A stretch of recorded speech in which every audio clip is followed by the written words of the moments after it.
How I secured All-India Rank 7 in GATE Mechanical 23 by doing just one night preparation. Yes, you have heard right. I have done only one night preparation for my 23 attempt and I secured single digit rank. तो ऐसा क्या खास कर लिया एक रात में कि एक रात की प्रिपरेशन में ही पूरा सिंगल डिजिट रैंक आ गया. तो इस वीडियो में पूरा डिटेल में बात करेंगे गेट 23 के अटैम्प्ट के बारे में मेरा एंड क्या गेट 23 मेरा कैसे गेट 21 के अटैम्प्ट से डिफरेंट रहा है, वो सब चीज़ें के बारे में डिटेल में बात करेंगे. तो मैं अपने बैकग्राउंड के बारे में बताऊँ तो मैं गेट 2021 में मेरा बीटेक पास आउट है और फाइनल ईयर में ही मैंने फर्स्ट अटैम्प्ट दिया था जिसमें मेरा 191 रैंक आया था. तो उस साल ही तो मैंने बहुत अच्छे से प्रिपरेशन करी थी along with my college right. तो काफ़ी अच्छे से प्रिपरेशन करी थी उस टाइम पे. तो उस टाइम पे मेरा 191 रैंक आया था. तो उसके बेसिस पे मैंने अपना एमटेक में एडमिशन लिया आईआईसी बेंगलोर में, MTech in mechanical engineering. And फिर मैं यहाँ पे एमटेक में अपना पूरा डेडिकेटेड हो गया था राइट. तो मेरा गेट के लिखने का मेन पर्पस एमटेक करना ही था. तो मुझे ऐसे फिर से गेट लिखने का मुझे कोई ज़रूरत नहीं थी. बट ऐसा हुआ कि जब थर्ड सेमेस्टर शुरू हुआ इन मंथ ऑफ अगस्त सितंबर, तब उस टाइम पे गेट का फॉर्म निकला था. तो मैंने सोचा कि उस टाइम पे तो प्लेसमेंट शुरू नहीं हुआ था. तो मैंने सोचा कि इन केस अगर प्लेसमेंट नहीं होता है तो एक बैकअप रखने के लिए गेट फिर से देना एक अच्छा ऑप्शन है कि प्लेसमेंट नहीं मिला तो गेट से तो एटलीस्ट जॉब मिल ही जाएगी राइट. तो हालांकि मेरा 21 के रैंक से भी ऑलमोस्ट पीएसयू में काफ़ी सारे पीएसयू में सिलेक्शन हुआ था. बट मेरे को एमटेक करना था इसलिए मैं एमटेक में आ गया. तो अब एमटेक में जब था मैंने फॉर्म भर लिया अगस्त सितंबर के मंथ के आसपास.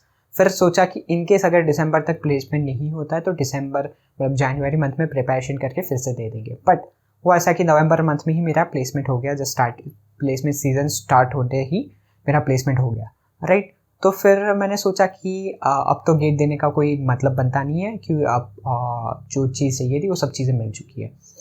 तो फॉर्म तो भर रखा था already.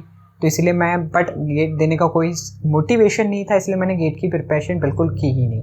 In between December month में डीआरडीओ की भी एग्जामिनेशन थी मेंस की राइट. तो उस टाइम पे मैंने थोड़ा बहुत रिवीजन किया था बट ज़्यादा कुछ रिवाइज नहीं किया था, ज़्यादा कुछ प्रैक्टिस वगैरह नहीं किया था. अब जब बात करते हैं दिसंबर में हो गया डीआरडीओ का एग्जामिनेशन.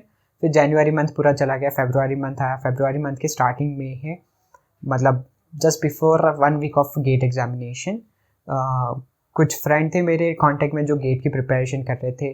तो one of them suggest me कि एटलीस्ट तुमने फॉर्म भरा है तो तुम एटलीस्ट एग्ज़ाम तो दे के आओ. तो मैं सोचा कि हाँ यार बात तो सही है कि एग्ज़ाम फॉर्म भरा है, 1700 रुपीज़ खर्च किए तो एग्ज़ाम दे के आते हैं, कुछ एक्सपीरियंस अलग मिलेगा और अगर रैंक अच्छा आ गया तो उसका भी कुछ यूटिलाइज हो जाएगा राइट. एंड जो 1700 रुपीज़ जो पे किए हैं वो भी कैसे भी करके वापस आ जाएंगे राइट. तो मैं फिर गेट सोच लिया कि हाँ चलो ठीक है गेट एग्जामिनेशन दे देते हैं फिर से इस वाली. तो फिर बट फिर भी मेरे पास कोई मोटिवेशन नहीं था गेट की प्रिपरेशन करने का, गेट में अच्छा रैंक लाने का कोई रीज़न नहीं था इस बार. तो मैं काफ़ी ज़्यादा चिल था, काफ़ी ज़्यादा एकदम बिल्कुल भी टेंशन फ्री था राइट. तो अब एक दिन पहले मैं सोचा कि अब एटलीस्ट रिवाइज तो कर लेते हैं कि कुछ नहीं तो एटलीस्ट थोड़ा बहुत तो आना चाहिए, लास्ट अटैम्प्ट से तो अच्छा रैंक आना चाहिए राइट. तो 21 का अटैम्प्ट है. तो मैंने एक्चुअली मैं किसी को नहीं बताया था कि मैं फिर से गेट दे रहा हूँ right, except that one person. तो मैंने पूरे किसी को बताया नहीं था, ना इवन फैमिली में, नॉट इवन इन फ्रेंड्स, कि मैंने गेट फिर से फॉर्म भर रहा है और फिर से मैं गेट देने जा रहा हूँ. तो अब ऐसा था कि मैं स्टार्ट किया प्रिपरेशन एक दिन पहले मॉर्निंग में. बट ऐसे कुछ पूरा दिन ऐसे एकदम टाइम पास में चला गया, ज़्यादा कुछ टेंशन वेंशन था नहीं, तो एकदम चिल मोड में चला गया. शाम को ऐसा हुआ कि यार नहीं अब तो पढ़ना पड़ेगा वरना तो बिल्कुल भी नहीं आएगा गेट एग्जामिनेशन के अंदर. तो मैंने स्टार्ट किया फ्लूइड मैकेनिक्स पढ़ना. शाम को इवनिंग में शुरू किया. इवनिंग में फिर फ्लूइड मैकेनिक्स पढ़ते ख़त्म होते होते मेरा 10 बज गया. 10 बजे मैंने हीट ट्रांसफ़र शुरू किया, 10 से 12 के आसपास हीट ट्रांसफ़र ख़त्म किया. अब हुआ ऐसा कि 12 बजे मेरे फोर्थ मार्च का दिन, फोर्थ फरवरी का दिन था. तो मेरा एक काफ़ी क्लोज फ्रेंड है आईसी में, उसका बर्थडे था. तो हम लोग बर्थडे सेलिब्रेट करने गए 12 बजे. तो 12 से 2 तो मैंने वहीं पे वेस्ट कर लिया और वहीं पे मस्ती वगैरह हम कर रहे थे. अब वहाँ पे किसी लोगों को पता नहीं था कि नेक्स्ट डे मेरा गेट का एग्जामिनेशन है. वो लोग बैठे थे, चिल मार रहे थे. 2 बजे मैं कैसे भी करके वहाँ से निकल गया और अपने रूम पे आ गया। अब फिर मैंने 2 बजे बाकी सब्जेक्ट्स उठाए, 2 बजे से स्टार्ट किया, सुबह तक नॉन स्टॉप पढ़ाई की without having a slip, right. मतलब ऐसे सुबह के 5 बजे 6 बजे के आसपास मैंने 1 घंटे का केवल नैप लिया है। तो मैं केवल 1 घंटे की नींद लेके गेट एग्जामिनेशन लिखने गया था, राइट। तो सुबह तक मैंने काफ़ी सारे सब्जेक्ट्स कवर कर लिए, मैथमेटिक्स बचा था। तो मैं रास्ते में, मतलब यहाँ से कॉलेज से निकल के जो मेरा सेंटर था वहाँ पे मैं रास्ते में मैथमेटिक्स पढ़ रहा था। मैथमेटिक्स में भी कुछ चीज़ें छूट गई, प्रोडक्शन में भी कुछ चीज़ें छूट गई, बट फॉर्चुनेटली ऐसा हुआ कि जो चीज़ मैंने इतना अच्छे से नहीं प्रिपेयर करी थी उसमें से क्वेश्चंस नहीं आए। तो एक और चीज़ यहाँ पे इंपॉर्टेंट रोल प्ले कर रही मेरे साथ कि लक मेरा थोड़ा अच्छा था इस बारी, कि मैंने जहाँ पे मतलब प्रिपरेशन इस बार तो मेरी काफ़ी चीज़ें मेरी छूट गई थी, बट उस कहीं से उतना अच्छा, मतलब उतने ज़्यादा क्वेश्चंस नहीं आए। कुछ क्वेश्चंस आ गए और क्वेश्चंस मुझसे नहीं बने। अगर मैं वो क्वेश्चंस, मतलब वो चीज़ भी सही से रिवाइज कर लेता तो वो क्वेश्चंस भी मेरे से बन जाते। अब हुआ ऐसा कि मैं गेट एग्जामिनेशन देने गया। अब गेट एग्जामिनेशन के 3 आवर्स की बात करें तो नींद तो मेरी सही से नहीं थी, तो थोड़ा हेडेक वगैरह हो रहा था, नींद वगैरह आ रही थी। बट ऐसे आदत हो चुकी थी यहाँ पे IISc के अंदर कि काफ़ी सारे दिन, मतलब यहाँ पे जितनी भी एग्जामिनेशंस होती है मैं बिल्कुल भी बिना सोए ही जाके एग्ज़ाम देता हूँ। तो बिना सोए भी कैसे एग्ज़ाम को टैकल करना है वो मुझे बहुत अच्छे से आ गया था एमटेक के अंदर, राइट। जैसे बात करो कि DRDO की जब एग्जामिनेशन थी उस टाइम पे भी ऐसा हुआ था कि back to back next 2 days submission था। तो कंटिन्यूस ऑलमोस्ट 48 आवर्स मैं विदाउट स्लीप रहा था, बीच में थोड़ा बहुत नैप लगा। तो मेरे को आदत हो चुकी थी भाई बिना सोए भी आप कैसे पैक कंटिन्यूस हार्ड वर्क कर सकते हो। वो चीज़ मेरे को IISc से ज़रूर सीखने को मिली है, राइट। अब मैं गेट एग्जामिनेशन लिखने बैठा तब हुआ ऐसा कि काफ़ी सारे क्वेश्चंस, मतलब शुरू में जैसे होते गए क्वेश्चंस काफ़ी इजी लगे मुझे। तो मुझे लगा कि हाँ पेपर काफ़ी इजी है, बन जाएगा आराम से। बट जैसे प्रैक्टिस कुछ नहीं थी तो टाइम मैनेजमेंट का इशू ज़रूर आया और लास्ट में 4 क्वेश्चन 2 मार्क्स के छूट गए मेरे से, जो कि मुझसे आते थे। मतलब मैंने मार्क फॉर रिव्यू कर लिए थे, मुझे लेंदी लगे तो लास्ट के लिए, और लास्ट में वो क्वेश्चन छूट गए, राइट। और जो 2 डाउटफुल क्वेश्चंस थे जिसको मैंने सॉल्व किया बट मार्क फॉर रिव्यू किया था, वो क्वेश्चंस भी मैंने बाहर जाके डिस्कस किए, वो क्वेश्चंस भी गलत हो गए। तो मतलब 10-12 मार्क्स तो मेरे ऐसे ही चले गए गेट एग्जामिनेशन के एग्ज़ाम हॉल के बाहर आते। फिर घर गया, 2-3 दिन बाद जो मेमोरी बेस्ड क्वेश्चंस आते हैं या रिस्पॉन्स शीट आती है उससे मैंने क्वेश्चंस देखे, 2-3 और क्वेश्चंस जिसमें सिली मिस्टेक हो गई, ख़त्म। यहाँ पे 15 मार्क्स, यहाँ तक तो ऑलमोस्ट 14-15 मार्क्स तो मैं लूज़ कर चुका था। मैं सोचा कि यहाँ पे इतना हो गया है तो अब क्या होगा कि आगे और 5-10 मार्क्स और भी मैं लूज़ कर ही दूंगा। तो मैंने एक्सपेक्ट किया था कि 75 to 80 के बीच में मार्क्स आएगा और पेपर मुझे काफ़ी इजी लगा था। तो बोला कि इतने इजी पेपर में मेरा 400-500 रैंक आएगा, राइट। तो मैं काफ़ी ज़्यादा खुश नहीं था अपने इस अटेम्प्ट से।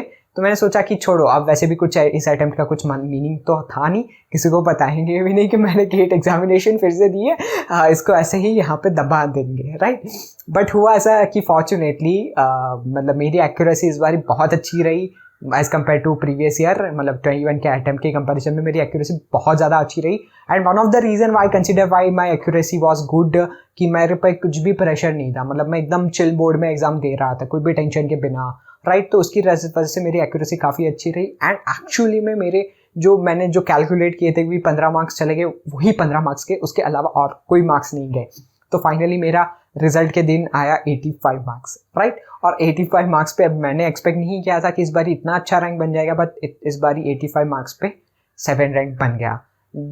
कंपटीशन भी इस बारी मैकेनिकल में काफ़ी कम हो गई थी, that plays also very good role in my this rank.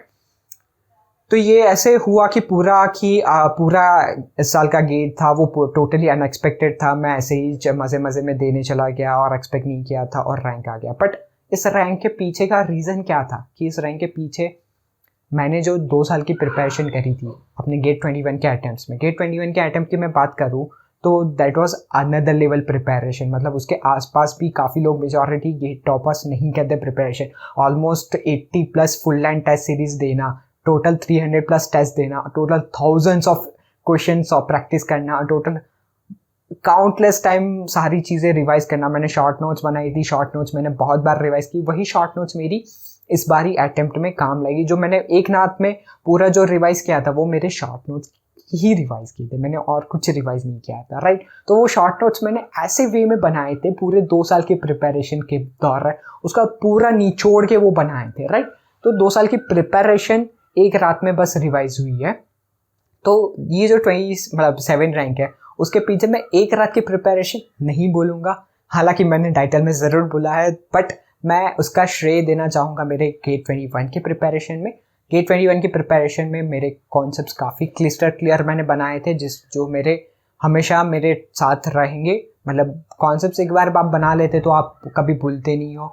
हाँ, तो गेट 21 में इतने अच्छे प्रिपरेशन होने के बावजूद भी मेरा रैंक क्यों नहीं आता, वो एक डिफरेंट स्टोरी है। बट वही अच्छे प्रिपरेशन ने मेरा गेट 23 में अच्छा रैंक लाने में ज़रूर हेल्प की।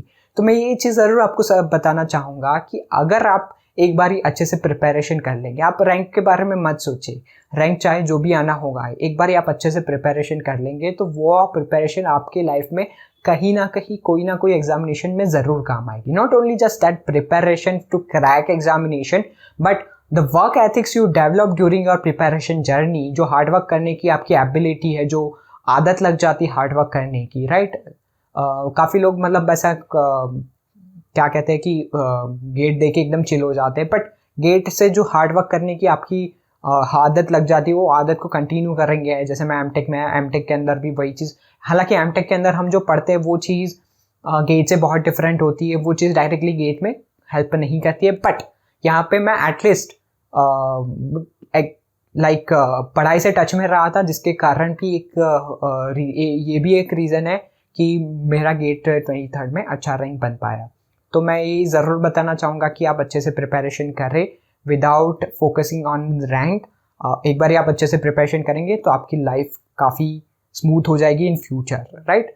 अब मैं एक और डेडिकेटेड वीडियो ज़रूर बनाऊंगा गेट 21 की प्रिपरेशन जर्नी में, कि मैंने गेट में मतलब जो फाइनल ईयर अटेम्प्ट है, फाइनल ईयर के साथ कॉलेज के साथ सारी चीज़ें कैसे मैनेज की, और कॉलेज के साथ इतनी सारी टेस्ट सीरीज देना, इतने सारे क्वेश्चन सॉल्व करना, इतनी सारी बार रिवाइज करना, ये सब, और इतने लेवल की प्रिपरेशन कॉलेज के साथ करना, वो कैसे मैंने मैनेज किया, उसके ऊपर एक डेडिकेटेड वीडियो ज़रूर बनाऊंगा। तो आप सब्सक्राइब कर दीजिए चैनल, तो वो वीडियो मैं भी ज़रूर जल्दी ही लाऊंगा। तो thank you so much for watching this video. I hope कि दिस वीडियो आपको काफ़ी हेल्पफुल रहा होगा।